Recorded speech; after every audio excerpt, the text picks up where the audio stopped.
Hi friends, ಅಮ್ಮ ಅಡುಗೆಗೆ ಸ್ವಾಗತ. ಇವತ್ತು ನಾನು ಚಿಕನ್ ಗ್ರೇವಿ ಮಾಡ್ತಾ ಇದ್ದೀನಿ. ಚಿಕನ್ ಗ್ರೇವಿಗೆ ಏನೇನು ಬೇಕು ಮಸಾಲೆಗಳು ಅಂತ ತೋರಿಸ್ತಾ ಇದ್ದೀನಿ.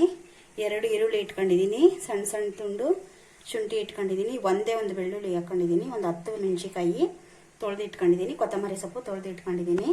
ಇದು ಫಸ್ಟು ಇಷ್ಟು ಮಸಾಲೆ ಹಾಕಿ ರುಬ್ಕೋಬೇಕು. ಲಾಸ್ಟ್ಗೆ ನಾವು ಇದನ್ನ ಮಸಾಲೆ ರುಬ್ಬೇಕಾಗುತ್ತೆ.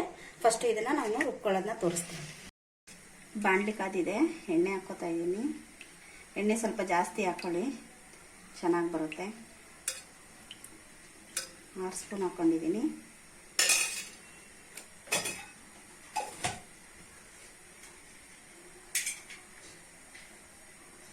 ಈಗ ಒಂದೆರಡು ಚಕ್ಕೆ, ಒಂದೆರಡು ಲವಂಗ ಹಾಕೊಂಡಿದ್ದೀನಿ.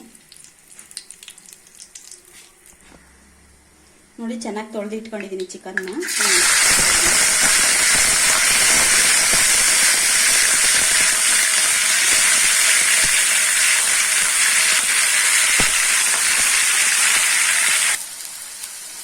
ಅರಿಶಿನ ಪುಡಿ ಒಂದು 1/4 ಸ್ಪೂನ್ ಸಾಕು.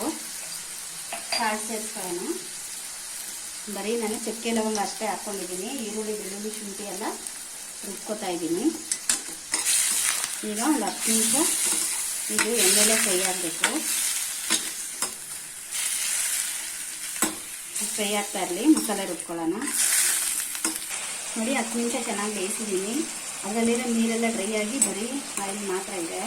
ಇವಾಗ ನಾವು ಪೇಸ್ಟ್ ಹಾಕ್ಕೊಳ್ಳೋಣ. ಈರುಳ್ಳಿ, ಹಸಿಮೆಣಸಿನಕಾಯಿ, ಶುಂಠಿ ಪೇಸ್ಟು ಇದನ್ನು ಹಾಕಿದ್ರೆ ನಾವು ಮತ್ತೆ 10 ನಿಮಿಷ ಬೇಯಿಸಿದಂಗೆ ಚೆನ್ನಾಗಿ ಬೇಯಿಸ್ತಾ ಇರಬೇಕು.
ಸೂಪರಾಗಿ ರೆಡಿಯಾಗಿದೆ.